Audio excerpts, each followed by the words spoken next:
Hello guys, आप देख रहे हैं विहान का podcast. Welcome to the Vihan का पॉडकास्ट। विहान के पॉडकास्ट में आज मेरे स्पेशल गेस्ट हैं, उनसे हम बातचीत करने की कोशिश करेंगे। नमस्कार, मैं भरत विहान दुर्गम हूँ और आप विहान बस्तर देखना शुरू कर चुके हैं। विहान बस्तर में आज बेहद ही खास मेहमान मेरे साथ मौजूद हैं। उत्तराखंड की लड़की, पहाड़ियों के से निकल कर वो ऐसी लड़की जिसने अपनी परिधान को G20 पार्लियामेंट में उन्होंने संबोधन किया था और वहाँ से वायरल हुई थी। वायरल होने के बाद देश दुनिया में उनको जानने लगे थे लोग। ऐसे व्यक्ति बस्तर के नक्सलवाद इलाकों पे काम करती है, किस तरीके से काम करती है, किस तरीके से एक्सपीरियंस रहता है, उस पर आज बात करने की कोशिश करेंगे। दिव्या जी, स्वागत है विहान बस्तर में, विहान के पॉडकास्ट में। Thank you so much Vihan. सबसे पहला सवाल, आपने आपकी जो बर्थ प्लेस है वो उत्तराखंड है, फिर वहाँ से आपने काफ़ी स्टेट में आपने जॉब भी किया, फिर वहाँ से बस्तर कैसे? तो बस्तर आने से पहले मैं कोलकाता में काम कर रही थी और इससे पहले मुझे social sector, rural development sector में 2-3 साल का एक्सपीरियंस था।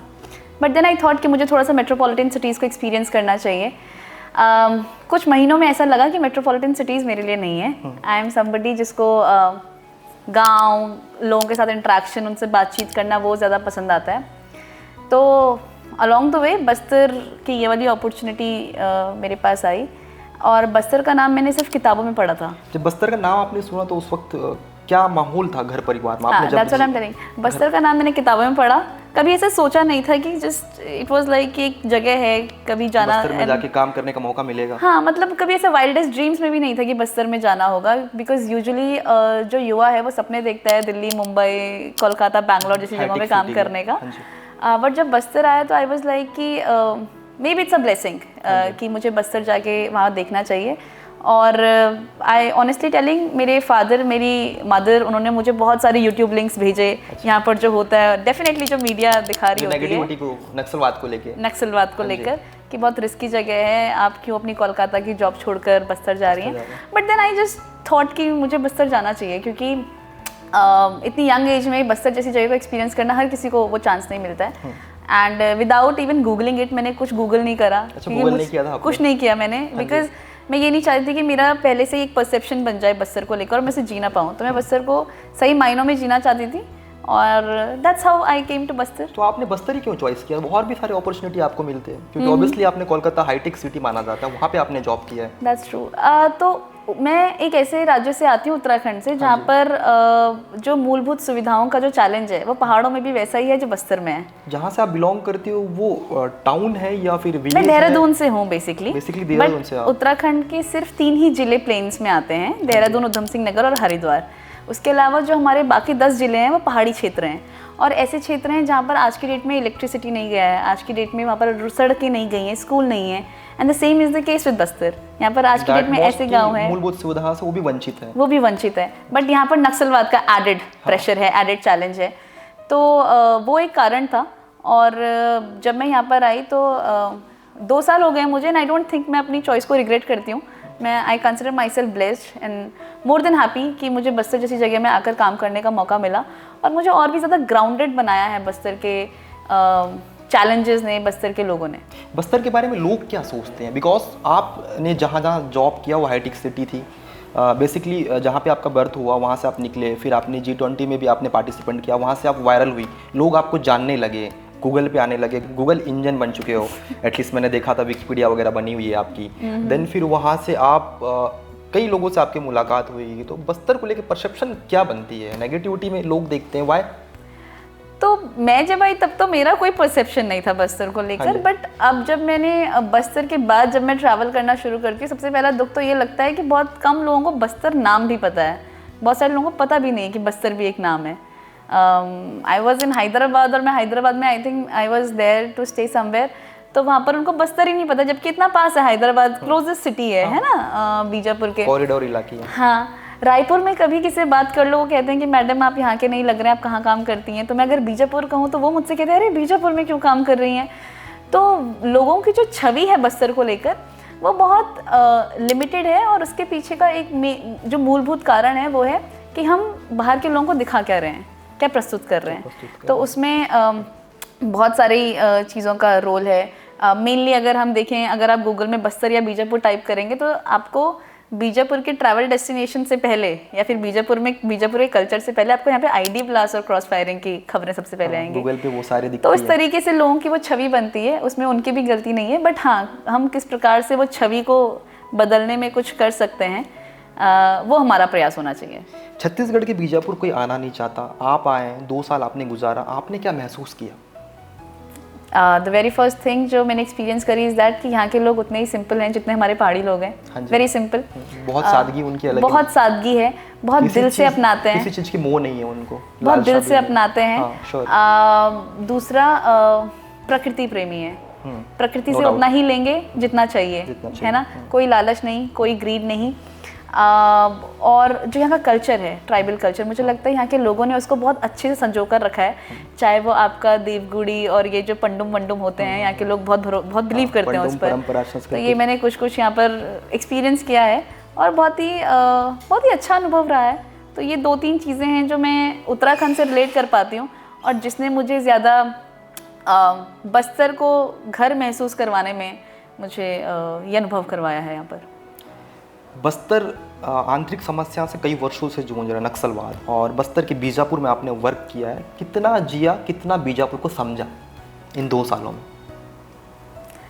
बीजापुर में डिस्ट्रिक्ट हेडक्वार्टर में काम करने के साथ साथ कलेक्ट्रेट और जिला पंचायत में, उसके अलावा मुझे ऐसे भी बहुत सारे इंस्टेंसेस हैं जहाँ पर मैं, जो हमारे अभी बहुत अंदरूनी गांव हैं, डुमरी, पालनार, कांवड़ गांव, मुदवेंडी, ऐसे गाँव में भी मैं गई हूँ। उसूर जैसे ब्लॉक के बहुत सारे अंदरूनी गाँव में गई हूँ। कभी किसी स्वयं सहायता समूह की मीटिंग के लिए, कभी अगर वहाँ पर हमें स्वास्थ्य की कुछ सेवाओं का निरीक्षण करना है उसके लिए गई हूँ।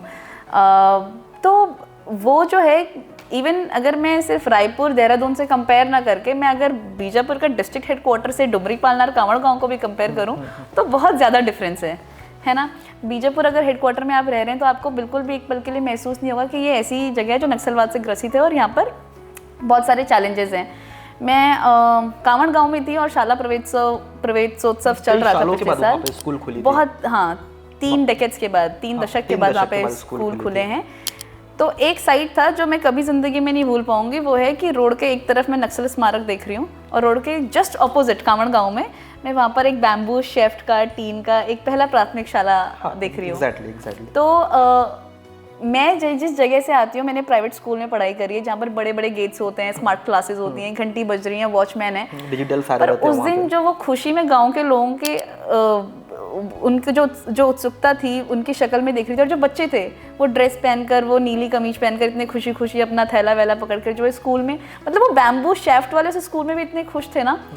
तो ये कुछ है जो मेरे काम की वजह से ही मैं देख पाई, अदरवाइज आई डोंट थिंक अगर मैं एज अ टूरिस्ट भी आती कभी घूमने तो मैं ये सब अनुभव नहीं कर पाती। तो इसके लिए मैं बहुत खुशनसीब समझती हूँ खुद को कि जो ज़िंदगी में जो प्रिविलेजेस मुझे मिली हैं, चाहे वो शिक्षा के तौर पर हो, चाहे वो लाइवलीहुड के तौर पर, नौकरी के तौर पर हो, आई विश कभी जो हमारे कांवड़ गाँव, डुमरी, पालनार के जो बच्चे हैं वो भी शायद कहीं बाहर के शहरों में जाएं और वहाँ से आने के बाद अपने गाँव का कुछ विकास करें। यहाँ से जब चले जाओगे ऑब्वियसली सबसे ज़्यादा किसको याद करोगे? ऐसा क्या चीज़ जिसको आप हमेशा दिल से लगा के रखना चाहते हो? बीजापुर की ऐसा कोई चीज़, वाटरफॉल या फिर ट्राइबल जो कल्चर या लोग? व्हाई?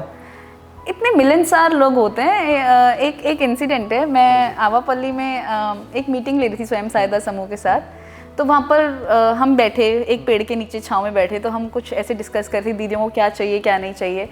तो घर पे ना यहाँ पर एक ऑरेंज कलर के फूल का गजरा बनाते हैं, वो उसूर पटनम की तरफ ज्यादा दीदियाँ पहनती हैं, वो साउथ वाले ज्यादा यूज करते हैं। हाँ, तो वहाँ पे थोड़ा सा साउथ का कल्चर है। तो जैसे ही वो मीटिंग खत्म हुई, दीदी मेरे पास ना वो गजरा लेकर आई, उन्होंने कहा मैडम ये आपके लिए। उसी टाइम उन्होंने अपने हाथों से बनाया था और वो मेरे लिए बहुत इमोशनल था कि मतलब वो मुझे अपना रहे हैं। तो मैं यहाँ के लोगों को कभी नहीं भूलूंगी, लोग ने जो प्यार दिया है that is like upper most. क्या ठीक लगता है आपको बीजापुर में? सब कुछ ही ठीक है। स्टार्टिंग जब आप आए होगे तो ऑब्वियसली काफ़ी दिक्कत तो हुई होगी एडजस्ट करने तो जब मैं पहले दिन बीजापुर में बस से उतरी, जीआर पैलेस में मेरा स्टे था, मैं उतरी एंड मैं थक गई थी तो मैंने नैप वैप लिया और जैसे ही मैं उतरी तो जुलाई का टाइम था, बारिश हो रही थी, रेनबो वगैरह था, तो मैं डोसा खाने गई आई तरफ और मैंने देखा कि 2 किलोमीटर में अपना डिस्ट्रिक्ट हेडक्वार्टर खत्म हो जाती है। मतलब मेरे लिए बट पहले दिन ही मुझे ये महसूस हुआ, मुझे ना एकदम मालगुड़ी डेज याद आ गए कि दीदी साइकिल चला के चल रही है, एक दादा ने अपने कंधे पे डंडा लगा के कुछ टांग के चल रहे हैं। तो मुझे कभी इतनी दिक्कत ऑनेस्टली स्पीकिंग बीजापुर में नहीं हुई। एंड मेरा मोटिवेशन ही रूरल डेवलपमेंट को और एक्सप्लोर करने का यही था कि मुझे शहर छोड़कर इधर आना था। मुझे अभी भी दिल्ली पसंद नहीं आता। हाँ, मेरी आपसे बात हुई तो आपने बोला भी था कि मैं दिल्ली में रुकती नहीं हूँ। मैं बिल्कुल नहीं रुकती। मैं जाती हूँ, मैं एक दिन के लिए बस हॉल्ट लेती हूँ, मेरी फ़्लाइट वहाँ तो फिर मैं अगले दिन फिर देहरादून निकल जाती हूँ। कितना समझते हो आप बस्तर को? 2 साल में जो मेरे एक्सपीरियंसेस हैं यही सब कि जितना सादगीपन यहाँ के लोगों में है, पर एट द सेम टाइम उस सादेपन से जो जो विकास है, वो विकास की जो हमारी परिभाषा है, शायद वहाँ पर हम कहीं पर जो बस्तर है वो थोड़ा सा उसको डिफाइन करने में पीछे है। मैं पीछे भी नहीं कहूँगी, बट शायद वो उसको परिभाषित नहीं कर पा रहा है। आप एडमिनिस्ट्रेशन के साथ मिल के बीजापुर में वर्क किया है, आपने काफ़ी जगह पर आपने विजिट किया है। कौन सी ऐसी चीज़ है जिसको लेके आप ज़्यादा सोचते हो कि यार वाकई में मैंने बहुत कुछ हट के काम किया है? तो यहाँ आप नक्सल सेक्टर में भी काम किया है आपने, कावड़ गांव जैसे आपने बोला, वो ऐसे इलाके हैं जिस इलाके पे लोग नहीं पहुंच पाते थे। जिला मुख्यालय की जो योजना है, सरकार की जो योजना है, वहाँ तक पहुँच नहीं पाती थी। उन इलाकों पे पहुँचना ही एक चुनौती से कम नहीं, उन इलाकों भी आप पहुँच के काम किए। तो मेरा जो काम है, बेसिकली मेरा काम है कि मैं इंटर डिपार्टमेंटल कन्वर्जेंस पे काम करती हूँ। मेरा कोई एक स्पेसिफिक डिपार्टमेंट नहीं है। मुझे शिक्षा के साथ भी काम करना है, स्वास्थ्य के साथ भी काम करना है, मुझे समूह की दीदियों के साथ भी काम करना है, मुझे कृषि में भी काम करना है। तो बेसिकली मेरा कन्वर्जेंस एंड कोलैबोरेशन वाला रोल है। एक चीज़ जो शायद मुझे लगता है किसी हद तक मैं काम कर पाई, वो था पिछले साल अगस्त के महीने में यहाँ से 8 दीदियों को मैं उत्तराखंड में जो जीबी पंत यूनिवर्सिटी गई हैं, तो वो ऑर्गेनिक फार्मिंग की ट्रेनिंग के लिए 10 दिन के लिए उधर लेकर गए और वो यहाँ पर कलेक्टर सर और सीईओ सर की लीडरशिप के अंदर उनको वहाँ भेजा गया। तो जब वो गई और दीदियों ने मुझे पहली बार बोला कि मैडम हम पहली बार हैदराबाद आए हैं, पहली बार हैदराबाद के एयरपोर्ट से फ़्लाइट में बैठ रहे हैं, तो शायद वो मेरे लिए कहीं थोड़ा सा एक इमोशनल एस्पेक्ट था कि जिस जगह ने मुझे 2 साल में इतना कुछ सिखाया, वहाँ से कम सिर्फ 8 दीदियाँ ही सही, पर उनको मैं अपने राज्य का कुछ थोड़ा सा अंश दिखा पा रही हूँ। तो हाँ, वो एक चीज़ है। शिक्षा के क्षेत्र में बहुत काम होना बाकी है, बहुत ज़्यादा काम होना बाकी है। और वो मुझे लगता है सिर्फ शिक्षा से नहीं, अगर हमारे लोग स्वस्थ होंगे तब जाके वो शिक्षित हो पाएंगे। तो स्वस्थ रहना भी बहुत ज़रूरी है और उसके लिए प्रशासन की तरफ से, समुदाय की तरफ से साथ में मिलकर, और इवन अब हमारा प्रेस है, मीडिया है, हमारे नॉन गवर्नमेंट ऑर्गेनाइजेशंस हैं, इन सबको साथ में आकर ना एक जागरूकता पे काम करने की ज़रूरत है। एक अवेयरनेस होना बहुत ज़रूरी है कि सरकारी स्कीमें एग्जिस्ट तो कर रही हैं। मतलब अगर आप देखेंगे, बच्चा पेट में है तब से लेकर इंसान के मरने तक की स्कीम है। अगर आप सेंट्रल स्टेट स्कीम्स को देखेंगे, 150 से 200 स्कीम्स एक ज़िले में चल रही होती हैं। उनका इम्प्लीमेंटेशन भी हो रहा होता है, प्रशासन पूरी कोशिश करता है, पर वो ग्राउंड पे उसका जो जागरूकता है वो लोगों तक ये नहीं है कि वो स्कीम उनके लिए है। तो वो उस पर अगर हम सब मिलकर शायद काम कर पाएं, तब जाके हम थोड़ा सा विकास की तरफ आगे बढ़ सकते हैं। बस्तर के बीजापुर में आपने वर्क किया, एक लड़की को इंडिया के कहीं पे भी कोने पे आप देख लो, अगर वो ऐसे इलाके पे अगर आती है तो कितना सेफ महसूस करती है? Bastar is the safest place. मैंने बस्तर में रात की बसेस पकड़ी हैं। अच्छा। और यहाँ पर तो यूजुअली रात को ही बसेस चलती हैं। हाँ, तो मुझे आज तक कभी ऐसा कुछ महसूस नहीं हुआ कि यहाँ पे अनसेफ है। इवन मैं अपने फ्रेंड्स को देहरादून में कई बार जाती हूँ तो मैं उन्हें कहती हूँ कि बस्तर एक ऐसी जगह है, मतलब मैं बस्तर को अपना दूसरा घर बोलती हूँ। अगर मुझे कभी उत्तराखंड के बाद कभी मुझे पहाड़ों के अलावा कहीं आना होगा तो मैं बस्तर आऊँगी। अच्छा। तो बहुत सेफ़ है यहाँ के लोग। मैं वही कह रही हूँ, यहाँ के लोग बड़े प्यारे हैं, वो मैं कभी नहीं भूल सकती। बस्तर में एशिया का नियाग्रा कहा जाता है वाटरफॉल, चित्रकूट भी है। वैसे ही बीजापुर में बहुत सारे ऐसे वाटरफॉल हैं, आपने विजिट किया, क्या कहना चाहोगे, क्या परसेप्शन है उसको देख? मैं तो ये कहूँगी जितने भी ट्रैवल एंथुसियास्ट हैं, पहले तो अपनी टू विजिट लिस्ट में बस्तर को ज़रूर डालें। अच्छा। बस्तर बहुत खूबसूरत है। और ये भी कहा जाता है बस्तर में कि अगर कहीं आप कहीं भी अगर आप एक पत्थर फेंकेंगे तो एक वाटरफॉल ज़रूर निकलेगा। तो बीजापुर में नंबी है, इसको हाईएस्ट वाटरफॉल ऑफ छत्तीसगढ़ कहते हैं, राइट। गलगम है, और ये ऐसे वाटरफॉल्स हैं जहाँ पर अभी तक शायद रोड वगैरह नहीं है। Being part of the administration में उनको एक्सप्लोर कर पाई। बट देन आई फील जो लोग रायपुर से या फिर इवन छत्तीसगढ़ के बाहर हैं, वो जगदलपुर तक आएँ, चित्रकूट, तीरथगढ़, ये तो बहुत ही ईजिली एक्सेसिबल जगह हैं, यहाँ देखें। उसके बाद शायद उनका थोड़ा सा परसेप्शन वाइडन होगा बस्तर को लेकर, थोड़ी सी छवि बदलेगी, और तब जाके वो Dantewada Bijapur is still difficult to reach, but Dantewada, आपका कोंडागांव, कांकेर, ऐसी जगहों को भी और एक्सप्लोर कर सकते हैं। बस्तर के ट्राइबल कल्चर को किस तरीके से आप देखते हैं? बहुत खूबसूरत है, प्रकृति से जुड़ा हुआ है, लोगों का बहुत बड़ा रोल है इसको संजोकर रखने में। और अभी रिसेंटली एक प्रोग्राम भी चल रहा है, Madai Mela is one thing, Bastar Pandum चल रहा है, तो बहुत अच्छा इनिशिएटिव है स्टेट गवर्नमेंट का कि प्राकृतिक जो सांस्कृतिक है उस परंपराओं को संजो कर रखने का बहुत अच्छा प्रयास है। अच्छा संदेश। और अगर ऐसे इनिशिएटिव्स लिए जाते रहेंगे तो आई थिंक सिर्फ नेशनल लेवल पे नहीं, इंटरनेशनल लेवल पे भी लोगों को बस्तर और यहाँ के जो इतना रिच कल्चर है उसके बारे में पता चलेगा। कौन है दिव्या नेगी, कैसे देखते हो अपने आप को? Divya Negi is a very ordinary girl जिसको रूरल डेवलपमेंट, विमेन एम्पावरमेंट, महिला सशक्तिकरण, यूथ एम्पावरमेंट, गवर्नेंस जैसी चीज़ों पे काम करना है। भी बहुत कुछ सीखना बाकी है, 2 साल में बस्तर ने सिखाया है, लेट्स सी आगे लाइफ में कोई और जगह कुछ और सिखाएगी। ड्रीम क्या है? ड्रीम एज सच ऐसा कभी बहुत कुछ सोचा नहीं। मैं पब्लिक स्पीकर रही हूँ, पब्लिक स्पीकर बनना कभी ड्रीम नहीं था। हाँ जी। बस्तर आना कभी ड्रीम नहीं था। बट जब आप पार्लियामेंट में आपने स्पीच दिया था वहाँ, उसके बाद आप जिस तरीके से वायरल हुई, उसके बाद जर्नी में कोई इफेक्टिव चीज़ें निकल के बाहर आई क्या? तो जब वो सब हुआ तो मुझे ऐसा लगा कि मतलब I am really grateful and blessed. मैं खुद को बहुत सौभाग्यशाली मानती हूँ कि वो सब अपॉर्चुनिटी मुझे मिली, लोगों का इतना स्नेह और प्यार उस स्पीच को, मेरे उस पहनावे को और मेरे बोलने को तरीक़ों को मिला। पर मुझे लगता है उस टाइम पे जो मेरा एक कारण था उत्तराखंड से बाहर निकलने का, मुझे ये था कि मुझे खुद को एक पेडेस्टल पे नहीं रखना कि मुझे अभी सब कुछ आ गया। आपने गाँव को, अपने स्टेट को आपने रिप्रेजेंट किया था, पूरा परिधान के साथ आपने वो किया था। इससे पहले मैंने जब क्वेश्चन किया था आपने कहा था कि बस्तर को संयोजने के लिए जो गवर्नमेंट ने जो स्कीम निकाला है, तो उसी तरह आपने अपने स्टेट को रिप्रेजेंट किया था वहाँ पे।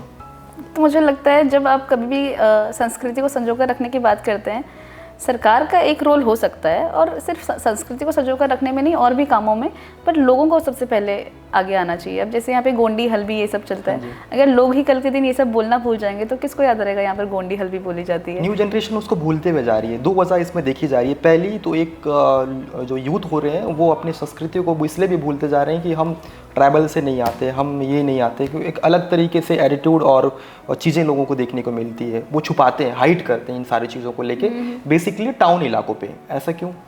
और अगर ऐसा होता है तो क्या ऐसा होना चाहिए? यही मानसिक जो स्थिति है उसको बदलने की ज़रूरत है, क्योंकि देखिए आप मॉडर्न हो सकते हैं, आप अंग्रेजी बोल सकते हैं, आप यूएस, इंग्लैंड जैसी जगहों के बारे में बात कर सकते हैं, वहाँ पर जो चल रहा है आप सब कुछ कर सकते हैं। बट आई थिंक जो आपकी जड़ें हैं, जो आपकी रूट्स हैं, जो आपका कल्चर है, वो आपको एक पहचान दिलाता है। पैतृक संपत्ति, पैतृक होम टाउन। हाँ, कल्चर इन जनरल कल्चर। अगर आप गोंडी हैं, अगर आप गोंड हैं, आप हल्बी, मैं पहाड़ी हूँ, मैं गढ़वाली बोलती हूँ बहुत अच्छी, मुझे गढ़वाली बोलनी भी आती है। तो आप ये आपके ऊपर है कि आप किस प्रकार से अपने मॉडर्निज्म को, अपनी आधुनिकता को, अपने कल्चर और अपनी संस्कृति से जोड़कर बैलेंस बनाकर चलते हैं। तो मुझे बहुत गर्व महसूस होता है, मैं कहीं जाती हूँ कि मैं पहाड़ी हूँ ये बोलकर। तो मुझे लगता है जो बस्तर का युवा है या भारत का युवा है, उत्तराखंड का युवा है, कहीं भी जाए खुद को इंट्रोड्यूस, खुद का परिचय जो जिस भी जगह से वो आते हैं, जो भी उनकी जड़ें हैं, वो देने से ना हिचकिचाए।